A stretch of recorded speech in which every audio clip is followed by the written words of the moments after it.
But this is where the water was flowing, and you can see it's all because the road is much lower than it used to be. The water used to flow off into this wooded area here, heavily wooded area, and now you can see where the water is coming from.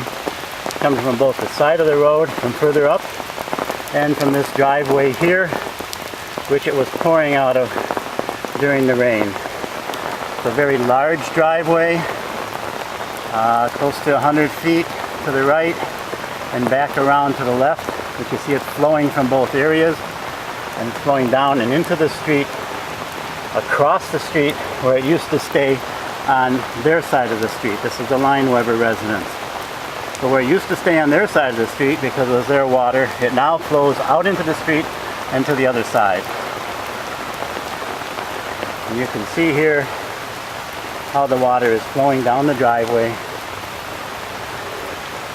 This is after the rain. It's starting to rain slightly now. It flows right out into the street and then across the street to the neighbor's yard, all the way down. And then at that point there, in the center of the picture, it flows across the street again to where it continues on to 1945. Up the road here, we still have a problem with Opdyke water flowing in.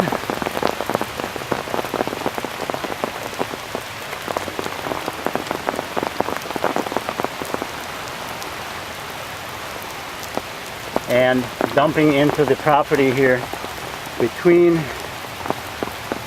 Fedoroff and Bowen.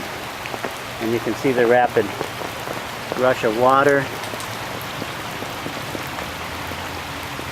The exposed edge of the road, which has not been compacted and graded for drainage, which would protect the edge of the road, but rather flowing under the road. And you can see how that bottom edge of the road will be exposed and start to show signs of wear and tear there possibly very soon. This is all the water flowing in off of Opdyke.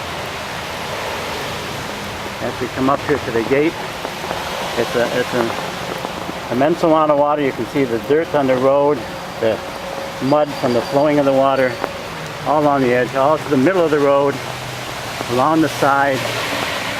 Here you can see the evidence of all the rock, debris, grit, dirt, sand that has flown out from the edge of the road.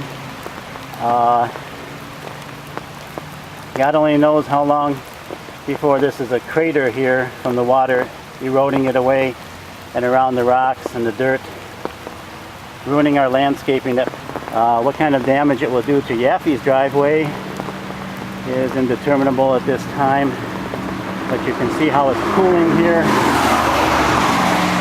coming off of Opdyke, again eroding. I believe this is the Yaffe's property here, their garden in front of their gate, and eroding the road, going along the edge of the road, again wearing into the edge and more than likely getting under the road to ruin the road. It's all coming off of Opdyke. This is 10, 12 minutes after the rain. Still flowing all the way down from Opdyke, as you can see it channeling there. And of course now flowing down the road right into Tiverton. Because of the lip or whatever you want to call it here, and the way that it's turned.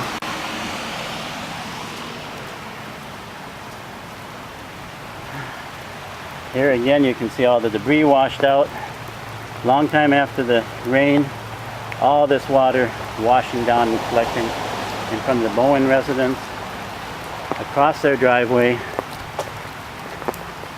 and down into this area here. And it then flows down towards, and it looks like it's in Fedoroff's driveway. It makes a river.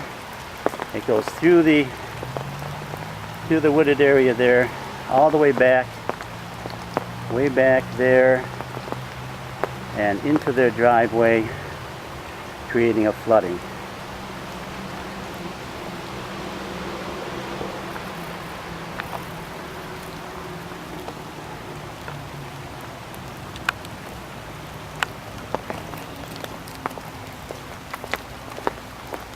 The water begins to collect here from across the road, on the road. The Lineweber's property on the left is much higher.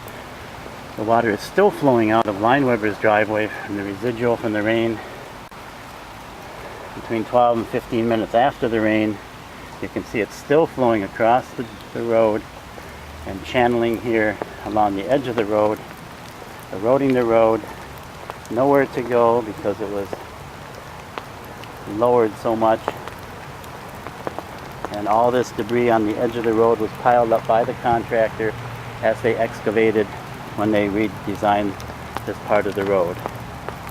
Then you can see how dry it is here on the right because all the water channels over to the other side of the road and down.